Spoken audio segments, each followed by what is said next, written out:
answered the big question, will this be a two-man battle between Jeff Stanton and Damon Bradshaw? A couple of Kawasaki guys answered that question. They came from out of the pack, and we're referring to Mike Kudrowski and Mike LaRocco to take first and second in that event. But I want to point something out, Dave. It's not so much that they did all the charging to the front of the pack. Damon Bradshaw, who's coming off that leg injury, I think got a little bit tired, and he moved from the front back to them, too. So it was a combination of a couple of things. All in all, it was good racing. Let's take a look at the tape, see if he knows what he's talking about. From the very first gate drop of this brand new season, it was clear that number 8, Damon Bradshaw, who narrowly missed the championship last year, would be a force in '93. A tumble in the first turn makes no difference to Damon, as he took command of this race early and looked like he was going to run away. In second spot, the youngster Jeremy McGrath. Third, Mike Kudrowski, number 3. Here's LaRocco in fourth spot, and Jeff Stanton, the reigning series champ, struggling a bit back there in fifth, and really not mounting much of a challenge. The excitement was all up front. The rookie number 15, McGrath, coming under a lot of pressure early from the Kawasaki guys who really had to charge. Kawasaki riders actually coming from out of the pack. At this point, McGrath makes the rookie mistake, runs off the track. He went into that corner too hard. He was passed by LaRocco and Kudrowski. Kudrowski taking over the number 2 position, and now Kudrowski catching Bradshaw. Bradshaw definitely off the pace a bit. The knee was the question mark, but this is a conditioning problem. It is indeed. Bradshaw exhibited in the early going all of the talents. It's still there, all of the skills. Has not had much of a chance to train. It's showing up here. First Kudrowski, and now LaRocco making the pass. Bradshaw, riding an extremely smart race, is letting them go. He knew he wasn't strong enough to compete for the win. He let them go, settled for third. Then Kudrowski makes the critical mistake. LaRocco goes by. The two Kawasaki teammates appeared all set to shoot it out for the finish. As it turned out, LaRocco accomplished just what he did here a year ago as he wins Orlando in the opener for the second year in a row. His teammate Kudrowski had to settle for the second spot. Obviously, it's the green guys Art Ekman should talk to. Thanks, Dave. With us, the Kawasaki heroes of last week. The winner, Mike LaRocco, and the runner-up, Mike Kudrowski. MK, first of all, it looked like, I thought, you had things going pretty good, riding smooth and out in front. Yeah, it was working good. My Kawasaki was working good, and I just made one bobble in the whoop section around lap 14, and Mike ended up going by me. You make those mistakes, and that's what happens. Mike LaRocco, of course, winning the opener last year as he did this year, and then things went downhill for you, Mike. The broken wrist, and you really took you right out of contention. What about this now? We're not seeing any deja vu this year, are we? I sure hope not. You know, things this year are going well. The bikes are working a lot better. My wrist feels good, and hopefully I can do the rest of the season what I did last week. You guys are good friends, you're teammates. What happens if you go down number 1, number 2, battling for the title? That'd be good. 2 Kawasaki riders up front. You know, we wouldn't have to worry about any foul play or anything like that. We're on the same team doing the same thing, so it'd be good. A guy who knows a lot about winning is Bob Hanna, 3-time Supercross champion, and incidentally, he's won 5 times here in the Astrodome. Let's go to Bob. Thanks, Art. Yeah, the Houston Astrodome always did treat me awful well. With me is Damon Bradshaw. Damon, last week you led the race for a while and you dropped back for third. Do you have a conditioning problem? Well, actually, I just, you know, my upper body got a little bit tired. It was the first race. Pretty much raced back from my knee surgery. I had a little bit of time on the bike, but I don't think quite enough time. I think that that will come, and it's not going to come overnight. You won this race last year, and then you proceeded to win the next 4. Do you think this race is going to mean something this year and give you that click? I don't know. I'd sure like to, you know, I'd sure like to say so. We're just going to see how the race goes. We're going to go out the qualifier, and you know, the bike's been working really good, so we're just going to wait and see how things fall. Good luck tonight, Damon. Thanks. Back to you, Dave. All right, thank you, Hurricane. As the Gladiators prepare to enter the arena, the mechanics tend to the nuts and bolts of Supercross. We'll be back with the racing action right after this.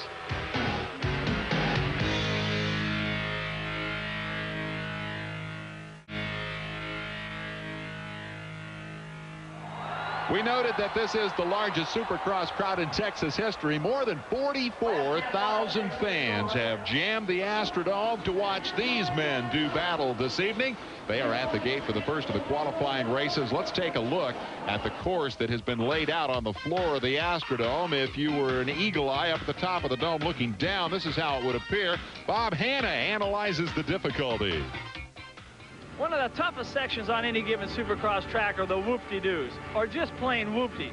Now, where they got their name, I have no idea. But if it was my guess, I'd say from the first rider that ever went through a set, wide open, half out of control, and just yelled, "Whoop-dee-doo!" I can tell you, the only thing funny about a whoop-dee-doo section is its name itself. Now, these here in Houston are going to give the riders an exceptional amount of trouble. They start out about a foot high and end up about 4 feet high. That tends to let the rider come in a little bit too hot, and eventually he's got to slow down, and that's where the problem arises. We talked to some riders earlier just to see how they were going to tackle this problem in Houston. I call them blitz and whoops if I can get right on the top of them and keep accelerating right through and stay on the tops of them. That's the kind I like.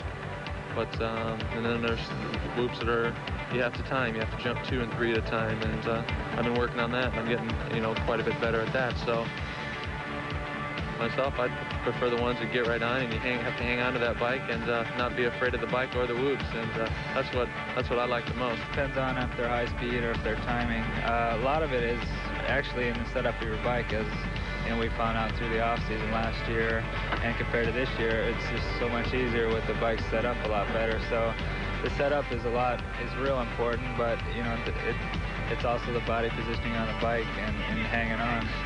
There's always different size whoops, smaller ones, big ones at tracks, so you kind of got to figure out, if it's faster to just go wide open through them and try to blitz each one, hitting, making the bike rock, or just like double, triple, something like that. So it kind of just depends on the race course and stuff. So, you got to look at that. They make it sound so easy. In a moment, we'll see how difficult, in fact, it is to navigate a course as challenging as this one in the Astrodome. Up and coming are the heats. The first 2 qualifying races will transfer the top 4 riders directly to the main event. Non-qualifiers go to the semis. Top 5 move up from each of those races. Last chance qualifier will round out the main event, moving 2 riders in. And that means that the top 20 competitors here this evening will go 20 laps for the money and the glory in this second round of the Supercross Championship. Let's take a look at the highlights of the first heat. Drop of the gate, charge to turn 1. Into the lead goes Eric Earthquake Kehoe on bike number 22. You see the 8 of Damon Bradshaw, kind of a mid-pack start, and that was one of the keys to what would be a very exciting race. All of the really tough riders, the factory guys, got off in about the same positions. They were well behind the leader, so they worked forward, they worked toward the front. They all got there about the same time, and that, Dave, is like you say, what made it interesting. The early order: Kehoe, Kudrowski, number 3, and Guy Cooper, the ever-spectacular number 7 on the Suzuki. Watch Bradshaw as he comes roaring through the traffic. He's around Larry Brooks. He sets his sights on Denny Stevenson. Through the whoop-de-doos that Hannah talked about, Bradshaw appeared for a moment to have the rhythm and then couldn't complete the pass. And so Stevenson holds on to the spot. Bradshaw at this point in 5th. Up front, the bobble by Kehoe. A little tap in the back from Kudrowski, and a change of leadership as Kudrowski goes to the front. Cooper now 2nd. Here is Bradshaw working the outside this time on Stevenson and makes the pass quickly. Sets up Kehoe, who has lost his rhythm a bit as a result of that bobble. And now we're set for the showdown. Bradshaw at this point up to 3rd and looking strong. But watch now as number 9, Larry Ward, makes one of the great saves in history. How did he keep that motorcycle upright? Well, the problem occurred in the corner. He hit that little jump at an angle. He was leaning the wrong direction. Look at this. He totally turned it sideways. I can't believe that he just didn't flip-flop. I can't explain how he saved it. Defying all the laws of physics, Larry Ward loses positions. Now Kudrowski is in trouble, and Cooper goes to the lead. Hey, it isn't over yet. Cooper, number 7, out front. Kudrowski jams him in the back, trying to get back around. Meanwhile, Bradshaw coming on like a freight train, and it's a 3-man battle. Kudrowski out of control. Cooper takes the lead. Bradshaw the loser in that altercation, but they continue to just run over the top of each other with a lap to go. 4 riders make it to the main. All 3 of those guys are in. I think we're looking at a little bit of pride here, and Bradshaw saying, hey, you think I'm not tough? You think I'm not back? Watch this. He cuts Kudrowski off. That'll put him into 2nd. Kudrowski had nowhere to go and thus lost his chance to challenge, and now Bradshaw goes after the lead. Cooper on the outside, Bradshaw on the inside. The book says Bradshaw's got the line, but he's a little sideways in the air, and Cooper just cut him off. I don't think sideways, upside down in the air. Cooper was going to take that wheel wheel away from him, and he did it. Cooper has a huge following here in Texas. He's from Oklahoma. All his fans come down to see him win, and when he did in the first qualifying race, one of the most dramatic heat races we've seen in Supercross. Bradshaw having a word with Kedrowski after it's over. Pat on the back would seem to indicate that he's thought it was a good ride. It was certainly exciting to watch. Cooper, Bradshaw, Kedrowski, and Emick go to the main. Let's hear from the winner. Guy Cooper, we were talking earlier today about you've almost won a few Supercrosses. Do you think the night's tonight? Well, I sure hope so, Bob. I got off to a pretty good start that time, and I just hope I get that kind of start in the main. Riding like that, I don't think it'll be a problem if you do get the start. But what if you have to come from the back? Do you think you can on this track? Well, I didn't get to pass too many people that time, but I got a few different lines than everyone else, so if I don't get a good start the last 10 laps, maybe I'll find some places to pass. Good luck in the main. Thanks, Bob. All right, Cooper's obviously proud of that ride, and rightly so. We go to the second qualifier, which includes number 15, Jeremy McGrath. He gets a whole shot. Can he hold on to it as they funnel through the first turn? Other notables, Jeff Stanton with the big number 1 plate on his bike. Right behind him comes Mike LaRocco, the first race winner down in Orlando. It looks like Stanton at this point is starting to show just a little bit of the aggressiveness that earned him that number 1 plate. But look at this. He no sooner made the pass, Michael Craig, duly signed Team Kawasaki rider, comes right back and takes that position away from Stanton. A year ago, that doesn't happen. A year ago, Team Honda had bike problems early in the season. This year, hard to blame the motorcycles when Jeremy McGrath is going so fast up front. Watch what happens to the Orlando winner, Mike LaRocco, as he moves up to put a challenge on Buddy Antonez, gets down inside. Who parked that hay bale in my way? He just moved it out. He made that corner a little bit shorter for Brian Swink, who went through the opening. He's right behind LaRocco. As we watch Jeff Stanton, keep in mind that this is the battle for the transfer spot involving LaRocco. 4th place goes to the main. 5th place goes to the semifinal. So there is the pass. LaRocco now is safely into the main. And here comes Brian Swink to move someone out of the way. Swink, of course, is a 2-time 125 regional champion, as is Jeremy McGrath. In the 250 class, McGrath has certainly had the better of it. Swink right now out of a transfer. Notice how they're kind of accordioning together here. Accordioning? Can I make a verb out of that? I think so. Craig under attack from Jeff Stanton. That's for second spot. Stanton finally gets things gathered together and makes a key pass. Meanwhile, behind him, LaRocco is closing in on Craig, now his teammate on Team Kawasaki, in the race for 3rd and 4th. Mike LaRocco will take that number 3 position, putting Craig back in 4th. But watch what happens. Rider number 19 is going to come up, and he's going to sneak by Craig, and that's going to deliver him to the number 4 position. That is Brian Swink on the move, perhaps inspired by McGrath's success up front. McGrath was Western Regional Champion and Swink the Eastern champ last year. Now look at this. LaRocco goes after Stanton. Stanton bobbled a bit, gave LaRocco the inside line, and Mike moves up a spot. He passes more people in Supercross than anybody else out there. He has to. He seldom gets hole shots, always coming from the back of the pack. At the back of this pack right now, as we watch McGrath head for the checkered flag, is Stanton. He too was passed by Brian Swink. So he will slip to 4th. Swink comes home 3rd. He'll do a little styling over the checker too, as 4 more riders move to the main event. McGrath, LaRocco, Swink, and Jeff Stanton, who stumbled right at the end. Here's Jeremy McGrath. Jeremy, a few people were thinking maybe last week was a fluke. I think we just proved that wrong. Well, you know, Bob, I'm out here trying my best. A lot of guys were saying that after last year when I rode 250 class for a couple races. I may have said some stuff, that I shouldn't have maybe. Speaking a little bit too big, but I feel I can say that now. I feel I'm a top contender, and, I think by the main event, I'm just trying to get used to this. My arms are pumping up a little bit, so I'm just trying to get used to it. That's 2 weeks in a row. It gives you a little more confidence for the main tonight. Yeah, my bike's working a lot better tonight. I have a lot more confidence. I got a little bit screwed up with the lappers, but I'm excited. I can't wait for the main. All right, good luck. Thanks, Bob. Jeremy has won the fastest heat for the 2nd week in a row. Mike LaRocco continues to make impressive charges through traffic. And Art Ekman has charged down to the pits to check on the controversies. David, Larry, the pits are buzzing, and it's not coming from the mechanical fraternity because they say the bikes are performing as expected. But the Yamaha crew of Damon Bradshaw says his fire has been lit. He claims that Mike Kedrowski rides with a wide bike, and Guy Cooper better watch his legs in the main. But the real concern is down not too far from here in the Honda pits, where Jeff Stanton Stanton seems to be digressing. I asked Dan Bentley, his mechanic, what did he say to his veteran rider? He says, I can't say it on TV. But Jeremy McGrath and Jeff have the same equipment. From the pits, Art Ekman, back to you, David Larry. Thanks, Art. A bit of pit side talk for a quick break for commercial, and we'll be back with more of the qualifying.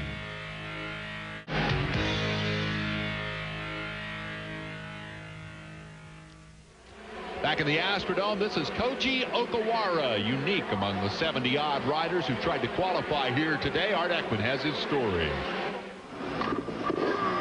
Suzuki, Honda, Yamaha, Kawasaki. American Supercross is well accustomed to having manufacturers from the Orient. What's unusual about this year is we have a native Japanese actually competing in the series. I've done a lot of schools over in Japan, and Yamaha Japan asked me if Koji could come over here for the '93 season. He finished up second last year in the Japan Supercrosses and the Nationals over there.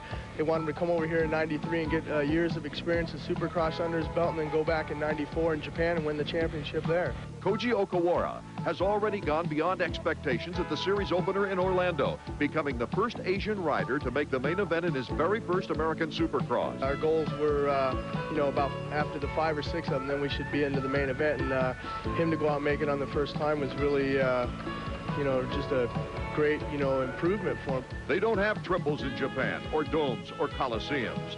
Getting used to the tracks is one difficulty, but the culture shock is another. Koji, do you find it difficult communicating with your mechanics about what's going wrong with the bike, etc.? そうですね、コミュニケーション難しいですけど、まあよくしてくれ。It's kind of difficult for me to communicate in English, but and it's gonna be all right. I have no problem. We have several Japanese journalists over here that's friends of ours that speak pretty good English, and I have to run around and find them to do the interpreting for me sometimes. But as far as a rider and mechanic goes, you can pretty well hand language will works pretty good for you. The biggest assignment for the Hollies is to control Koji's culturally inspired pride and desire to win. The main thing is for him not to crash over here. You know, the Japanese riders have a tendency to try something that the American riders do. They just kind of bonsai and try it. He should really kind of stay with what he knows right now until he gets a little bit more experience and not watch and try to copy what they're doing exactly. Is it like working with your typical rebellious American teenager? No, not yet. I mean, maybe, but we can't say that yet because he can't tell me. Yeah. Well, there's one advantage to the language barrier. Now back to you, Dave and Larry. With the advice of Jim Holly, fresh in mind, number 311, Koji Okawara goes to the gate for the first semifinal. The charge is on to the dreaded tread head zone, and boom, Okawara is off in a pile. Eric Kehoe, who had a heat race hole shot, also involved, along with Jeff Matasevich, and it looks like Koji has hurt his wrist. What is the tread head zone? If you have to ask the question, you wouldn't understand the answer. Here is the battle of the Larrys that ensued up front. Number 17, Larry Brooks, and number 9, Larry Ward, and it looks like the Suzuki guy has the best of it. Larry? Treadhead zone, Dave, in Japanese means crash here. That's what happens out in that corner. Larry Ward has won one Supercross in his career. Did that in Seattle, Washington. Since then, it's been kind of up and down. And this year, the former factory rider, riding as a privateer, takes the checkered flag. Check the rest of the qualifiers as number 17, Brooks, comes home second. Matasevich survived treadhead zone trouble to come back for the transfer. Here's Larry Ward. Larry, you were in qualifying position in second place, yet you laid it all on the line to get in the lead. Was it that important? No, I just wanted to get out there by myself and check out some lines. Larry Brooks rode a good race. I don't know if he screwed up and went a little wide or if he was trying to take me out, but he rode a good race too. I just wanted to get out front and look at the track over for myself for the main event. You have some confidence for the main? Oh, definitely. You know, my Suzuki's running real good, and as long as I can get a good start, I think I'll be right up there in the winner's circle. Good luck. Thank you. All right, we move on to the second semifinal with the drop of the gate. Number 21, Lamson, headed for turn 1. Looked like Sean Kalos, number 47, had the advantage, but as they skittered out of the corner, it was Lamson who grabbed the spot. Coming back from his broken leg last year, Lamson's moment of glory didn't last very long. Watch what happened. He cased that jump, broke his rhythm, tipped over on the next one, and Kalos had the lead that he thought he had in the first place. Looked like he was trying to break his leg again. again. So Lamson, who many feel is one of the champions of the future in this game, has to start all over again. And that's going to make it very difficult for him to transfer. Up front, Michael Craig, number 24, comes through to the lead over Kalos despite a bobble. Kalos, monkey see, monkey do, tips over himself and puts himself in a difficult spot in terms of moving on to the transfer. He now has to race with Buddy Antunez, and that's the battle for second and third. And in that second semi, it was about the only battle going on. Rider number 47, Sean Kalos, Buddy Antunez, they're going to finish in that position because look what was out front. Michael Craig, he's just kind of rolling up to the checkered flag. Little styling across the finish line jump for Craig as he heads for the main event. Kalos a solid second over Antunez, and rounding out the transfer spots were Cliff Palmer and Keith Johnson. Michael Craig has this to say. Michael, we talked to you last week. You said this new factory ride, you're a little nervous. You didn't look very nervous out there tonight. How was it? It was really good. You know, the first heat race, I got a second place start, and I started riding really defensive. Those guys started taking all the inside lines and kind of scared me. I thought I was going to get stuffed, and I didn't want to get stuffed, so I kind of just rode really defensive out there, and I got beaten, you know. But this race here, I got by the guys. Felt good, looked at some new lines, and ready for the main. I think the offensive is the way to go, don't you think? Go for it and make your own race. Exactly. You know, the first race I didn't do that, and you're right. You know, that race there, I went out and I felt good. Didn't get tired and looked for new lines. Good luck. Thank you very much, Bob. All right, congratulations, Michael Craig. Make it official. Eric Kehoe and Steve Lamson, who have both been on the ground tonight, finished 1-2 in the last chance qualifier. They'll go to the main event. 125s are up and coming at the Houston Astrodome. As the 125 championship main event goes to the starting gate, we'll go to Art Ekman, who explains the significance of what we're about to see. For all of the 125 riders, Houston is particularly exciting because it's the first of only 2 opportunities during the Supercross trail that the top talents from both the East and the West can test their skills against each other. Even though they're involved in their own individual series, be it East Coast or West Coast, they still want to prove that they're the best rider in the nation, and it's kind of an ego runoff. You meet each other twice a year, which is Houston and Dallas. Both of them are in Texas, and yeah, I think so. Whoever wins Houston, they get to brag till Dallas, and then whoever wins Dallas gets to brag till the next year at Houston. So hopefully I'll pull this thing off and I'll be able to brag till Dallas. Some great East-West rivalries have made the 125 class a lot more exciting.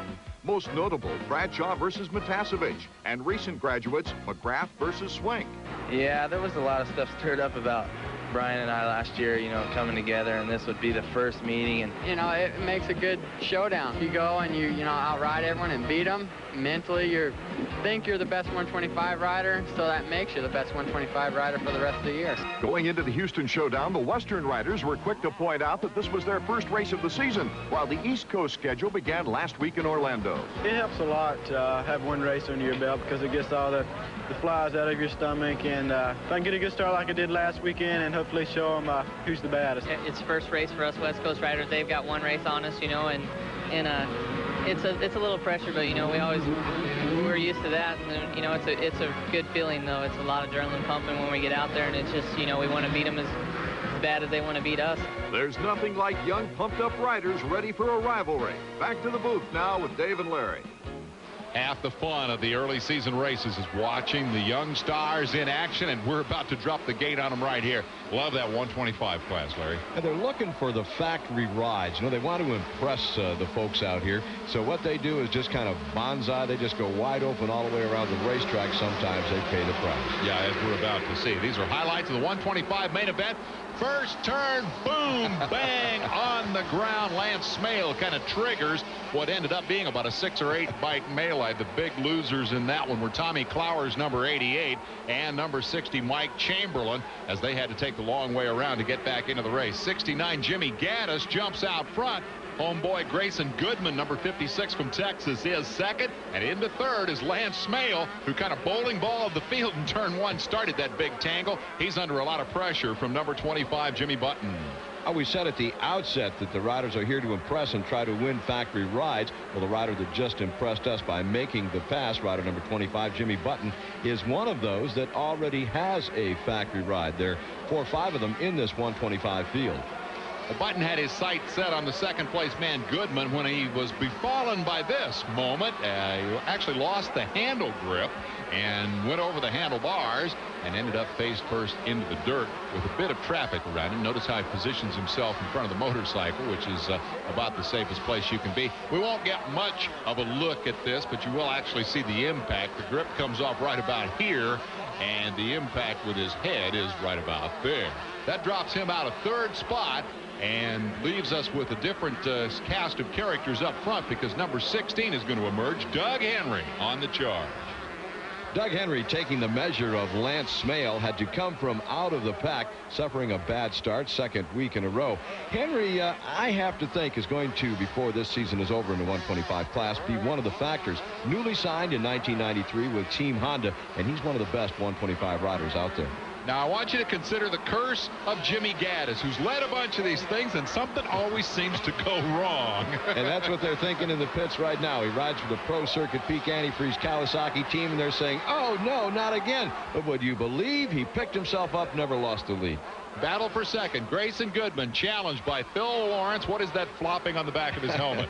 Well, they're setting trends. The latest style, as Lawrence makes the pass on Goodman, is to leave the price tag off the back of your helmets and let it flop around in the breeze. Now, look, Goodman was not through going rearward. He got a little bit tired out there. Here comes Doug Henry. He'd worked up out of the pack, and Henry is going to take over the number 3 position.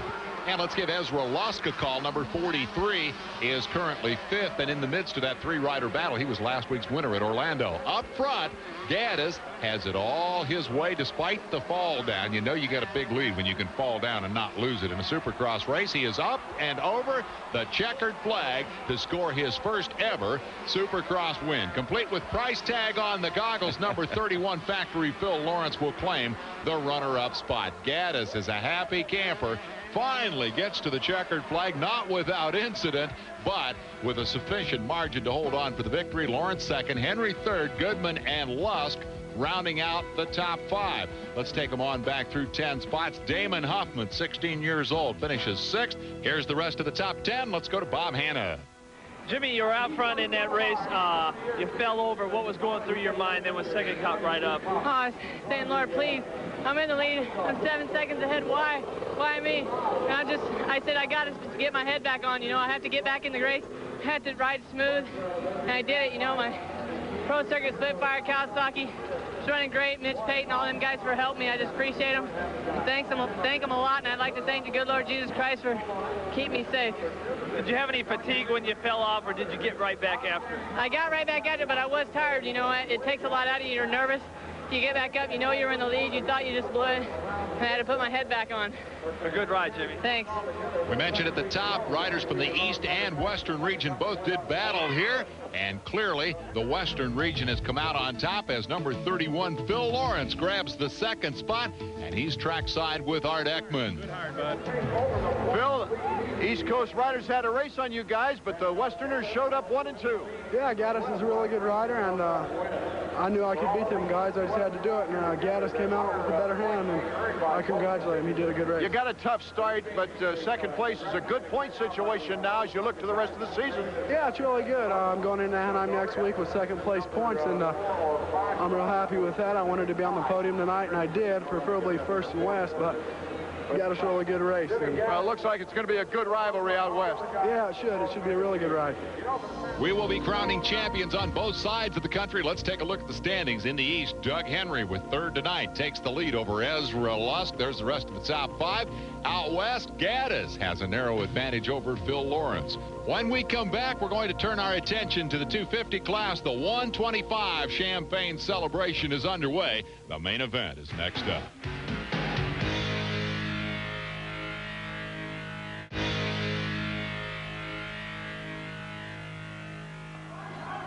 Damon Bradshaw, a man with a mission. Second in the championship last year. He wants the crown in 93. 44,000 plus are on hand as we get set for the start of the main event. Pressure, you bet. This is Mike Kudrowski in contention for his first ever Supercross win tonight. and perhaps for the Supercross championship. The field coming to the gate to go 20 laps. Who do you like, Larry? Oh, out of left field, you ask me a question like that. I like LaRocco, I like Stanton, I like Bradshaw, I like McGrath and Kidrowski. One of them will win the main event tonight. There's a bold prediction from Larry Myers, our Supercross analyst, as we watch the national champion, number 1, waiting for the drop of the gate, and we're underway in the Houston Astrodome. Charge to turn number 1, Larry Brooks, number 17, surprises the big guns and grabs the top spot early. He has Bradshaw in tow. McGrath is there. Stanton near the front of the pack as they work their way through lap 1. Inside move. Bradshaw knifes past. McGrath takes the second spot. Matasevich is 4th. Stanton is back in 5th. And the charge for positions is on early. Looking toward the back of the pack. We're going to have to watch them come up. Cooper and LaRocco. Kidrowski is in good position. He's up there inside the top 6 or 7. Cooper was a heat race winner. Number 7 is back in about 8th or 9th position. And he got there by passing a small army in the first lap. He really had to charge. There is Cooper knifing by as he tries to get to the front. Up front, Larry Brooks has the lead. Little bit of a bobble right there. How long can he stand the pressure, Myers? I meant to say to you when I was totaling up the riders that could win, I meant to add Larry Brooks. I want to cover myself here. It was an oversight, I'm sure. Larry, of course, sees himself as a potential winner, but boy, does he have heat now. Here comes Bradshaw. He'll try to find the rhythm through the whoop-de-doos, take the lead. Meanwhile, Stanton is around McGrath, and I believe that's the first pass Jeff Stanton has made this season. Into the lead goes Damon Bradshaw. Bradshaw, the leader, drops Brooks back to 2nd spot. Stanton now 3rd. McGrath is 4th. I look at this as we watch Damon Bradshaw out front as a must-win situation for Jeff Stanton. If Bradshaw is going to struggle, if he's going to fade because of the injury that created a situation where he's out of shape, Dave, Stanton has to take advantage of it. And Stanton right now may be exhibiting that as he continues his charge. He's passed Larry Brooks now, has moved now to the number 2 position. Let's see if he can deal with Bradshaw out front. Well, we made the point last week that Stanton didn't seem very aggressive, wasn't trying to pass people.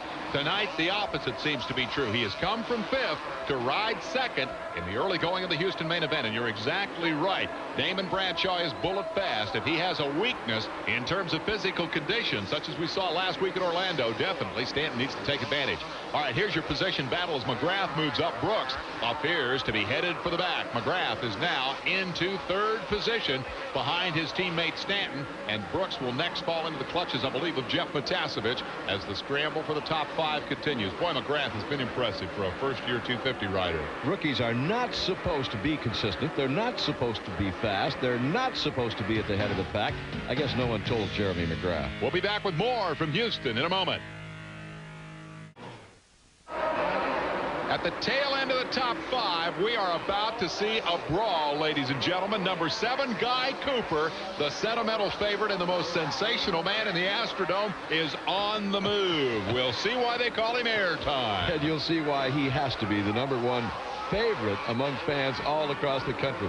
Look at this guy go. He's jumping further. He's jumping higher. He just never stops. He just took the measure of Jeff Matasevich, and he's not through yet. This guy just is spectacular. That moves him into 4th spot. Now, he started about 10th or 11th. He had to pass a lot of people in the first couple of laps, but Cooper right now may be the fastest man on the racetrack. He has a tremendous amount of ground to make up to get up with the top 3, but he is definitely charging. And the Oklahoma Army, who have come down south across the border to Texas, are certainly enjoying every moment of it. He finished 2nd here a year ago, and he really likes to race in Texas. I'll tell you what's so impressive is not that he's passed so many riders, Dave. It's the manner in which he has made the passes. This guy's just all over the racetrack. And in the process, look at this. Look at this. I started saying in the process, he's introducing a new style. The motorcycle gets almost vertical in the air. Earlier, we asked him about that. Well, I'm trying to get around the track faster, and what's happening is when I hit the face of the jump with more speed, the front end bounces up in the air, and I'm leaning over the front. I hit the rear brake, bring the front wheel back down so I can have a smooth landing. We'll keep our eyes peeled for that technique throughout the rest of the main event as Cooper continues his assault. He is in 4th position. And fifth spot may be about to change. Indeed, there is the pass. First call of the night for Mike Kudrowski, who has passed a lot of people to get inside the top 5. He passes Jeff Matasevich there, and you get just a glimpse behind him of number 5, Mike LaRocco, his teammate, by my count 9th, up from 17th at the end of the first lap, but definitely on the move. Kudrowski cracks the top 5 for the first time tonight. He was the runner-up a week ago at Orlando, and he quickly begins to open up the separation on Matasevich, who in turn, now here's LaRocco making a move. He comes inside Larry Ward and picks up another position, and LaRocco may not have been pretty, but he got it done. Well, as spectacular as Guy Cooper has been, I want to give equal call and equal credit to LaRocco. He's come from further off the pace and actually is riding faster now than anyone on the racetrack. He is really hauling the mail. Once again, takes the position, takes the line, and moves around Matasevich. Give him 7th spot now as Mike LaRocco makes 2 quick passes. Next in his sights is number 19, Brian Swink. LaRocco on the move. I don't know anybody in the game who can charge quite like this guy. When he gets that fire in his belly, he's tough to stop. Well, you mentioned that earlier. He's passed more than anyone in the game of Supercross. And the reason is he traditionally gets bad starts. When he does not, he does well. Got a decent start a week ago, won the season opener, and there is no question to my mind, should he have had a good start here in Houston, he'd been up there banging bars with Bradshaw for the win. Here's the move on Swink. He's got the inside line. Swink powers back hard around the outside. Swink, a youngster, new to the 250 class. He rode a handful of races last year when he wasn't defending his 125 championship. Let's mark Bradshaw's progress up front. No sign of the fade here tonight. He seems strong. A week ago, his upper body strength left him late in the race, and he surrendered to the Kawasaki team and settled for 3rd spot. I think a big difference between tonight and 1 week ago is Bradshaw got himself out front, and he kind of put himself on cruise control. In Orlando, he kept right on charging, trying to widen that gap, and paid the price. We'll be right back. The Astrodome, and look what's happened. Jeff Stanton, who hoped to go challenge Damon Bradshaw, has fallen about 6 to 7 seconds behind the leader and directly into the clutches of his teammate Jeremy McGrath, number 15, and perhaps most significantly, the ever-charging Guy Cooper, number 7, who is after McGrath with a vengeance. Look at the wild man up over that tabletop, banging into everything in sight. He makes the pass on McGrath. Jeremy says, I'm not going to get anywhere close to that old man. I think that probably that's the smartest thought that Jeremy McGrath ever had. Cooper is casing that Suzuki on just about every jump. The reason he's jumping too far often, he's just got so much adrenaline going, and he's coming down wrong. I don't know how he is still upright. It's unbelievable.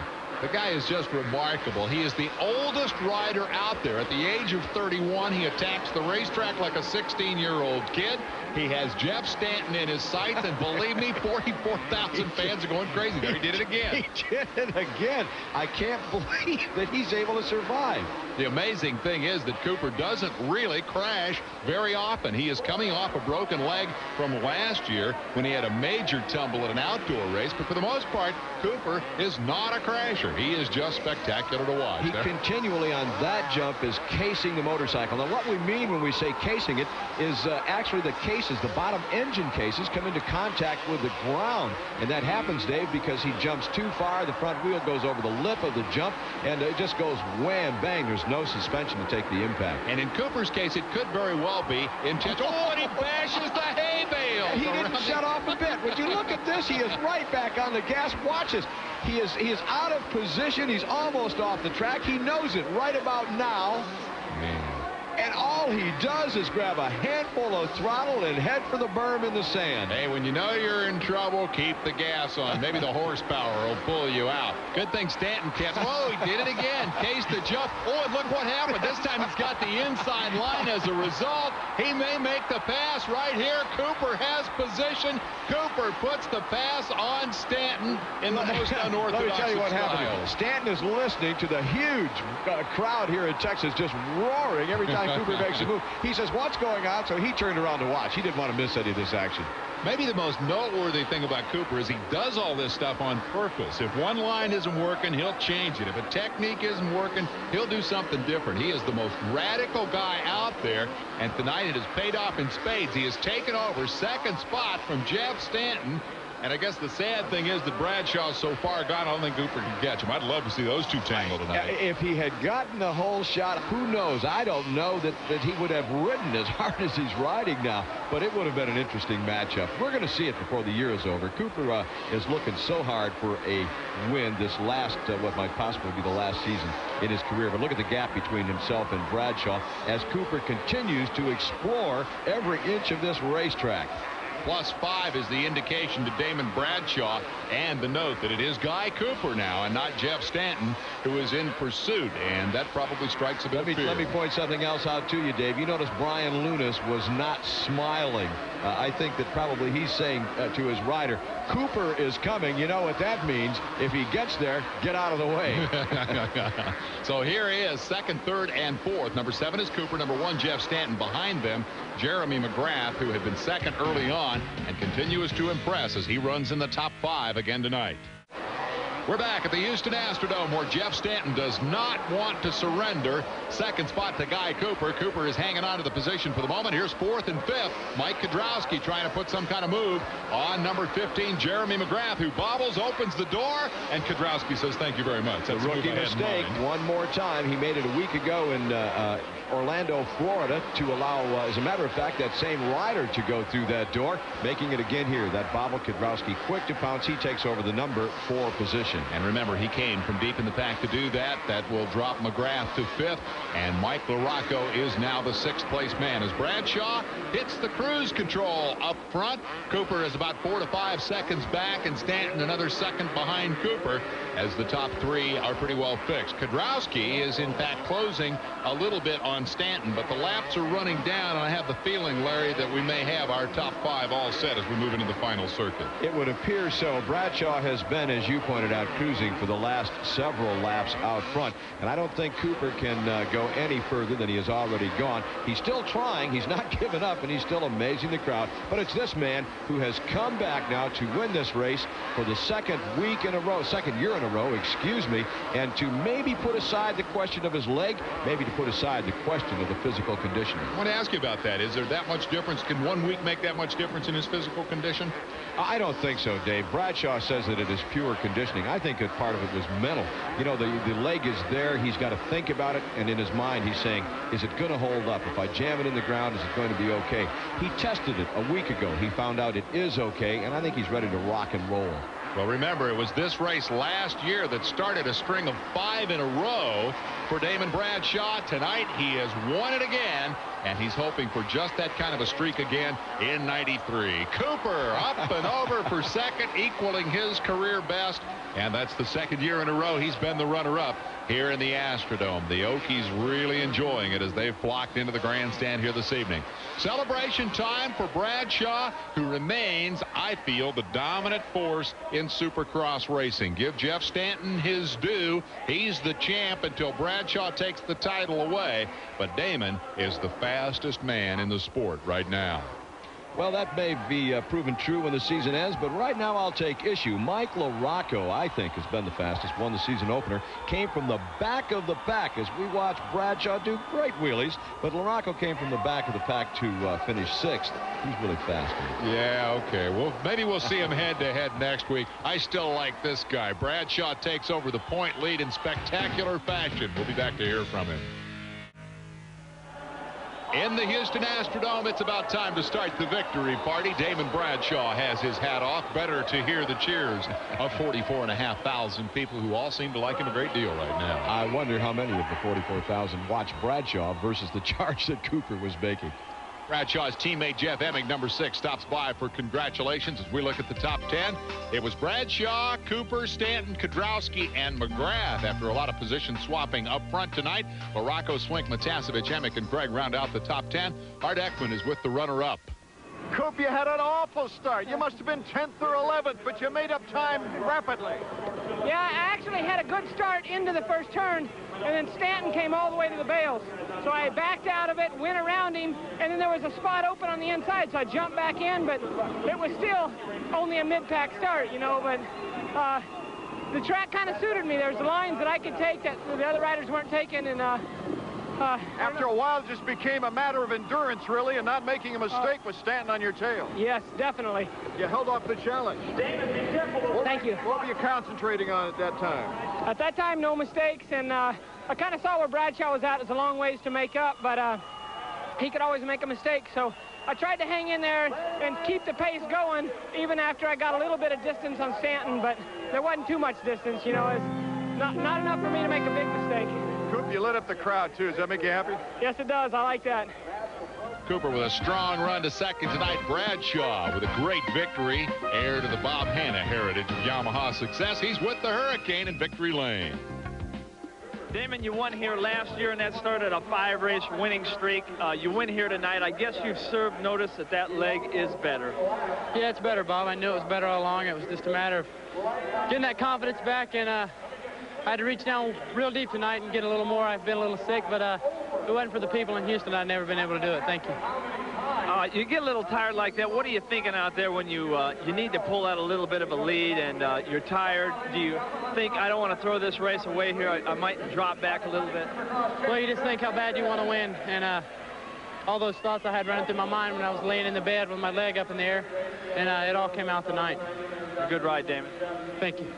A good ride and an excellent result in terms of the championship standings. It is exactly what Damon Bradshaw was looking for here this evening as Brian Lunnis, the mechanic, congratulates him. Take a look at the series standings. Bradshaw moves to the top of the heap ahead of Larocco and Kedrowski. The teammates tied for second. Cooper is fourth. Jeff Stanton now 9 points out. Larry, will this be the start of another Bradshaw win streak? Well, no one can predict something like that. I would say that Bradshaw is so much more mature than he was 1 year ago. The way he let the guys go in Orlando to regroup and just see what was going to happen. The way he took the win out here today and coasted. Bradshaw is going to be tough. We'll be back at Anaheim next week to see if indeed a Bradshaw streak is in the offing. For Larry Myers, Art Ekman, and Bob Hanna, I'm Dave Despain. So long.